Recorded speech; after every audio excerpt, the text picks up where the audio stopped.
Sarah vécut 127 ans, elle mourut à Kiryat Arba, c'est-à-dire à Hébron, dans le pays de Canaan.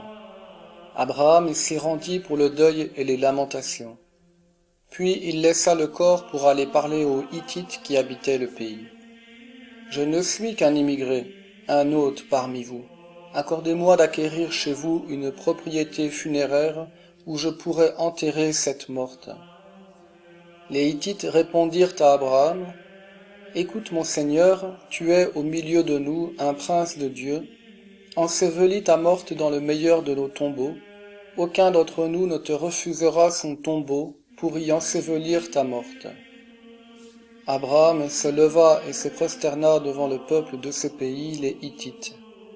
Puis il leur parla en ces termes. Si vous acceptez que j'ensevelisse cette morte, alors écoutez-moi.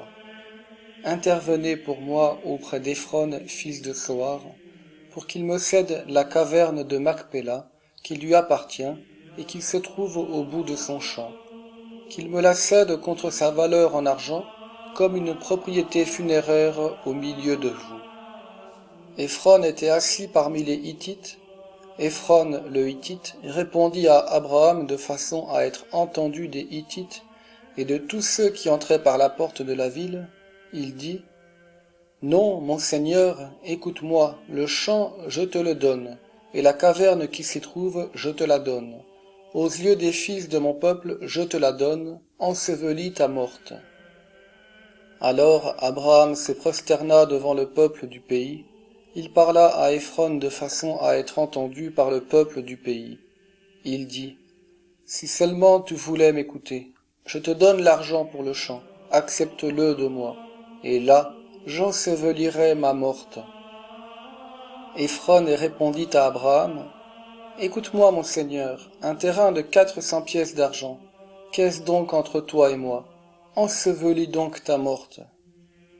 Abraham écouta Éphron et pesa pour lui l'argent dont il avait parlé, de façon à être entendu des Hittites, 400 pièces d'argent au taux du marché. Ainsi, le champ d'Éphron qui se trouve à Macpéla, en face de Mambré, le champ et la caverne, avec tous les arbres qui y poussent, sur toute sa superficie, tout devint possession d'Abraham aux yeux des Hittites et de tous ceux qui entraient par la porte de la ville. Après quoi, Abraham ensevelit sa femme Sarah dans la caverne du champ de Macpéla, qui est en face de Mambré, c'est-à-dire à Hébron, dans le pays de Canaan. Ainsi donc les Hittites garantirent à Abraham la propriété funéraire du champ et de la caverne qui s'y trouvait.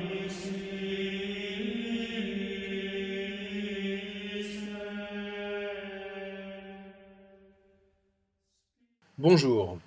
Une fois passé l'épreuve du chapitre 22, tellement essentiel on l'a compris, alors on peut continuer l'histoire sur des bases désormais saines. Et nous allons commencer la lecture du chapitre 23.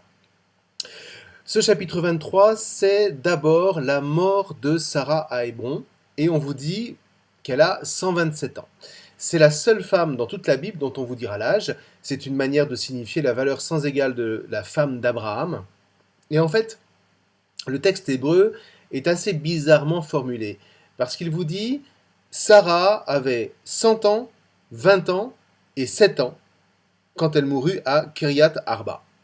Et vous avez un des grands commentateurs de la Bible, Rashi, toujours lui, qui fait ce magnifique commentaire.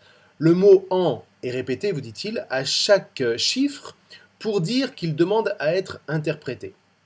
À 100 ans, Sarah était comme à 20 ans, elle était aussi belle, et à 20 ans, elle était comme à 7 ans, sans péché. Vous voyez, c'est dire l'aura qui entoure la matriarche, et dans la tradition juive, je crois qu'on peut dire que Sarah est comme la nouvelle Ève, elle est sans péché, et elle va faire naître le peuple de Dieu qui aurait dû être, en tout état de cause, le privilège d'Ève. Et donc Abraham va enterrer Sarah à Hébron. Il va ouvrir un caveau neuf, c'est-à-dire que on est en train de vous dire que une nouvelle lignée commence, non pas à Beersheba. Beersheba, c'est un terrain philistin, mais bien en Canaan, dans la terre de la promesse, dans un champ qui appartient à un Cananéen qui s'appelle Éphron.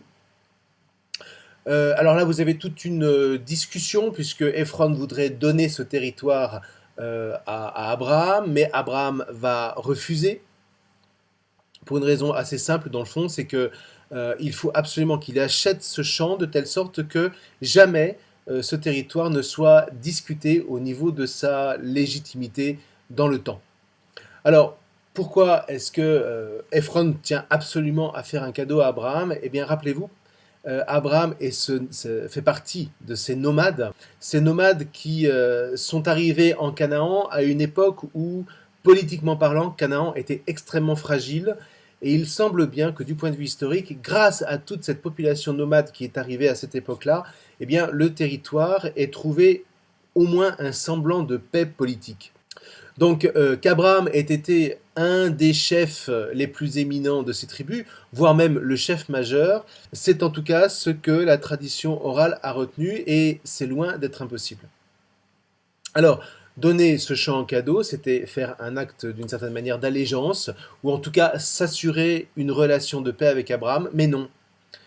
Abraham veut vraiment l'acheter, et les rabbins vous diront que s'il fait ça, c'est par souci de ne pas violer les commandements de la Torah. Ces commandements qui seront évidemment donnés beaucoup plus tard avec Moïse, mais déjà Abraham vit de cette Torah, et notamment des 10 commandements, comme on dit, des 10 paroles, tu ne voleras pas.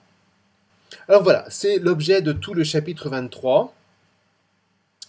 On vous dit à la fin, après cela, donc après toutes les délibérations, Abraham ensevelit Sarah, sa femme, dans la grotte du champ de Macpéla, qui est en face de Mambré, c'est-à-dire Hébron, au pays de Canaan.